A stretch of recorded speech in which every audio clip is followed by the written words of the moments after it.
Keahlian, technical skills, pengetahuan teknik dan skills yang dibutuhkan untuk melaksanakan pekerjaan. 2. Human skills, pengetahuan dan kemampuan untuk bekerja dengan baik dengan semua orang, serta membina hubungan dengan semua lapisan organisasi. Yang keempat ada pengawasan atau controlling, fungsinya untuk mengoreksi kesalahan yang ada pada organisasi guna mencapai tujuan tersebut. Peran informasi, memperoleh informasi kemudian disalurkan kepada orang-orang lain. Peran pengambilan keputusan, mencakup kemampuan dalam mengambil keputusan dengan mempertimbangkan tujuan. Dan terkendali dalam rangka membawa input dan output. Selanjutnya, manajemen pemasaran, yaitu kegiatan peraturan secara optimal supaya kegiatan pertukaran antara produsen dan konsumen berjalan dengan lancar. Perkenalkan, nama saya Diki. Mengapa manajemen itu disebut seni? Kenapa dia tidak ilmu? Baiklah, izin moderator, saya akan menjawab pertanyaan dari Zikri. Pada kegiatan peraihan, tujuan dilakukan melalui cara-cara mengatur orang lain dalam menjalankan tugasnya. Bagaimana Zikri? Apakah sudah jelas? Izin moderator, saya mau menambahkan. Kan yang dibilang Hafizah tadi, manajemen itu kan nggak ada diajarkan. Sementara di universitas saja ada bidang ekonomi, yaitu ada ilmu manajemen yang diajarkan. Kenapa dia bilang manajemen itu nggak ada diajarkan? Maksudnya tuh, dan tuh keterampilan dari sendiri. Maksudnya kan di dalam manajemen tuh ada keterampilan dari diri kita sendiri kan. Itulah makanya dari disebut dengan seni. Bukan diajarkan bahasa dalam membuka. Terima kasih atas tambahan dari Salsa. Kami dari kelompok 2 akan mempresentasikan tentang materi manajemen. Menurut J.R. Terry, manajemen adalah suatu proses yang terdiri dari tindakan-tindakan yang dilakukan untuk menentukan suatu sasaran-sasaran yang telah ditentukan melalui pemanfaatan sumber daya manusia atau sumber-sumber lainnya. Ciri-ciri manajemen yang akan dijelaskan oleh Alicia. Kepada Alicia dipersilakan. Pertama, berorientasi pada tujuan. Kedua, bersifat luas. Ketiga, bersifat multidimensi atau mempunyai beberapa kemungkinan. Mengenai bagaimana cara mendapat penyelesaian. Yang keempat, ada bidang manajemen personalia. Bidang ini menerapkan pada pegawainya. Yang terakhir, ada bidang manajemen administrasi untuk memberikan arahan, koordinasi dan pengendalian yang baik berdasarkan rencana yang sebelumnya telah ditetapkan. Ada fungsi pokok yang harus dilakukan oleh manajer. Fungsi itu adalah perencanaan, planning, pengorganisasian atau organizing. Hasil manajemen yang pertama ada pembagian kerja, yang kedua ada pemenangan tanggung jawab, yang ketiga ada kesadaran kita, yang keempat menyelamatkan kepentingan bersama pribadi, dan yang kelima itu kestabilan jabatan karyawan. Lebih fokus pada manusia itu lebih rasional untuk memperoleh material, tetap kurang mempertimbangkan untuk memperhatikan segi-segi rasional pekerjanya. Perkenalkan, saya Meisha Zaskia Arga dari kelompok 4 ingin bertanya. Silahkan. Bagaimana jika salah satu fungsi yaitu pengarahan tidak terjalan dengan baik, apa dampak ke depannya? Baik Memes, kami akan menjawab pertanyaan dari Meisha yang akan dijawab oleh Alicia. Kepada Alicia dipersilakan. Tidak berjalan kan? Nah, maka yang perencanaan atau planning ini tidak akan mencapai suatu target. Untuk tidak mengulangi hal tersebut kembali, maka di situ kan sudah ada perencanaan dan sudah ada pengorganisasian. Di dalam pengorganisasian itu akan mendiskusikan ulang bagaimana untuk memberi solusi atau menanggulangi hal yang sama terjadi di masa lampau atau masa sebelumnya, agar kedepannya agar berjalan lebih bagus pengarahannya agar tercapai tujuan tersebut. Oke. Dari ciri-ciri manajemen, salah satunya ada yaitu bersifat multidimensi. Bukan hanya bisa digunakan digunakan dalam satu bidang saja. Jadi fungsi multidimensi dalam manajemen tersebut yaitu mengatur dari keseluruhan atau dalam kehidupan. Sekian, terima kasih. Ya, terima kasih sekali kepada Salsa. Mungkin itu akhir dari presentasi kelompok kami. Sekian dan terima kasih. Mohon maaf ada kekurangan. Wabillahi taufiq wal hidayah. Wassalamualaikum warahmatullahi wabarakatuh. Kami dari kelompok 5 akan mempresentasikan koperasi. Koperasi adalah badan usaha yang dijalankan dan dimiliki oleh anggotanya untuk memenuhi kebutuhan bersama dalam bidang ekonomi, sosial, dan budaya. Menurut Undang-Undang Nomor 17 Tahun 2012 Pasal 1, koperasi itu adalah badan hukum yang didirikan oleh perorangan dengan cara memisahkan kekayaan anggotanya sebagai modal untuk menjalankan usaha. Tentang koperasi adalah untuk menghindari menyatakan pendapat dan memberikan suara dalam rapat anggota. 2. Memilih dan atau dipilih menjadi pengurus. 3. Meminta diadakan rapat anggota menurut ketentuan anggaran dasar. Ada koperasi jasa. Koperasi jasa merupakan koperasi yang mana satu koperasi menyediakan suatu jasa yang dibutuhkan oleh anggotanya atau non-anggota. Dan koperasi serba usaha merupakan koperasi yang bukan hanya terdiri dari satu jasa saja, namun terdiri dari berbagai unsur usaha di dalamnya. Keanggotaan memiliki sifat sukarela dan terbuka. 2.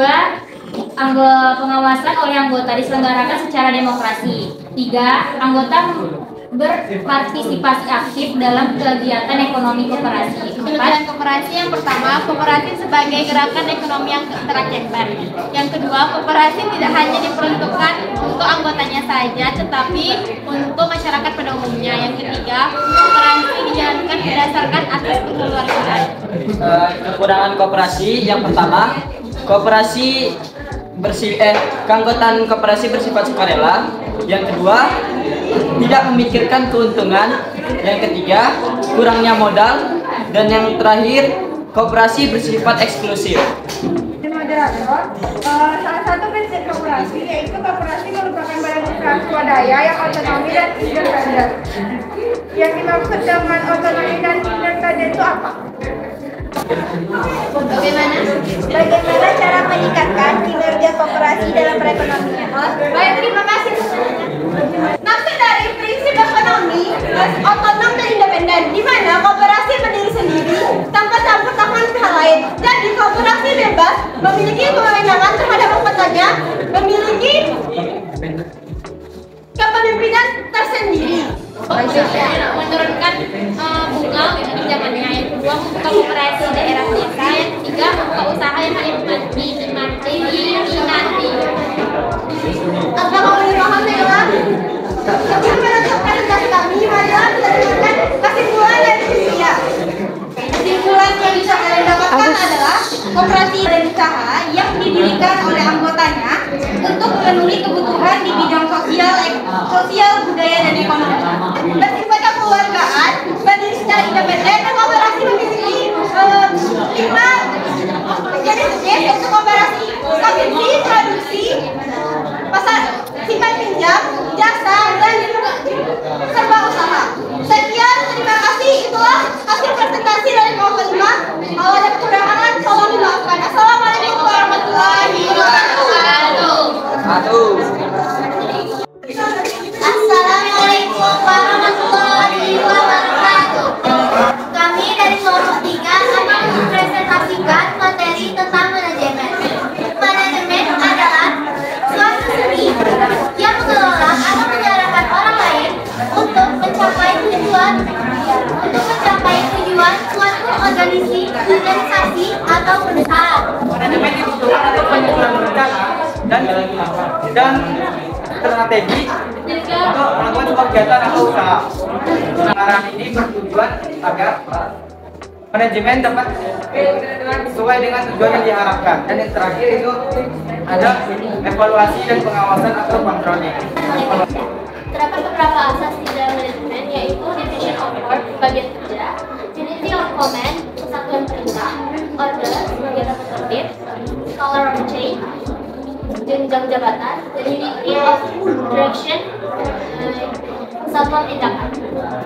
Ciri-ciri manajemen yang pertama adalah manajemen merupakan ilmu yang dapat dipelajari. Yang kedua, pembagian yang jelas antara karyawan dalam organisasi. Yang keempat, manajemen dilakukan di badan usaha dan perusahaan. Yang kelima, pencapaian tujuan dilakukan dengan menyamakan prestasi. Manajemen ada 5. Yang pertama untuk manusia, menunjuk pada sumber daya manusia atau karyawan yang terlibat dalam proses manajemen. Yang berdaya lain yang digunakan dalam proses koleksi antar layanan. Yang kedua adalah pada aspek keuangan termasuk sumber pendapatan, pengelolaan anggaran, dan manajemen keuangan secara keseluruhan.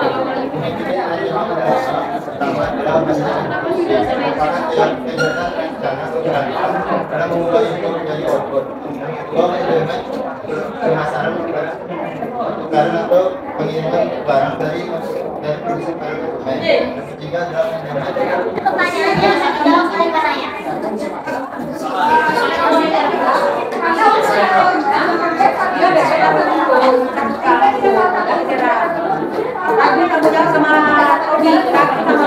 Kami ingin mengajukan satu pertanyaan yang nanti dibacakan oleh Ata.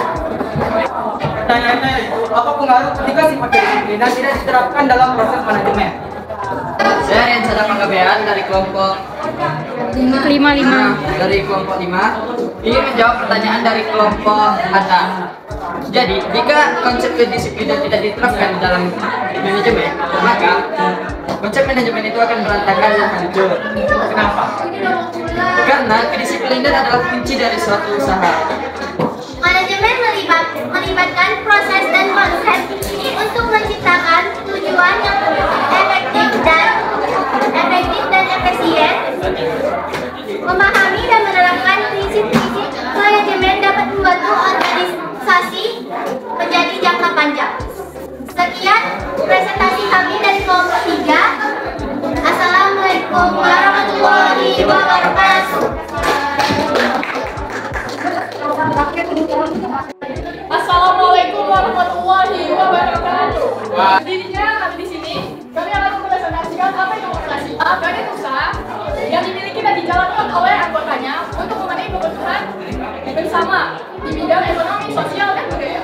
Koperasi berundang Undang Nomor 25 Tahun 92 Pasal 3, yaitu memajukan kesejahteraan anggota pada umumnya dan masyarakat pada khususnya.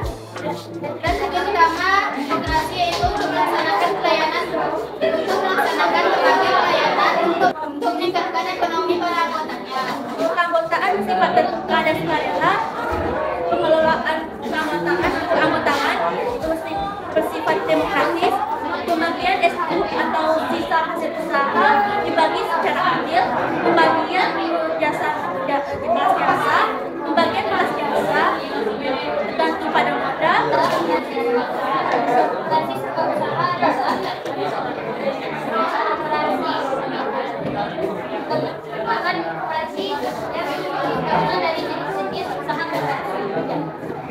Pertama ada bintang dan perisai dilambangkan bahwa ada sini sebagai lapisan ide koperasi Indonesia. Roda gigi yang melambangkan bahwa usaha yang terus-menerus yang dilakukan oleh koperasi Indonesia. Yang ketiga ada rantai melambangkan bahwa persatuan dan kesatuan yang pokok. Yang keempat pohon beringin yang melambangkan kemasyarakatan yang berkesempatan bangsa Indonesia.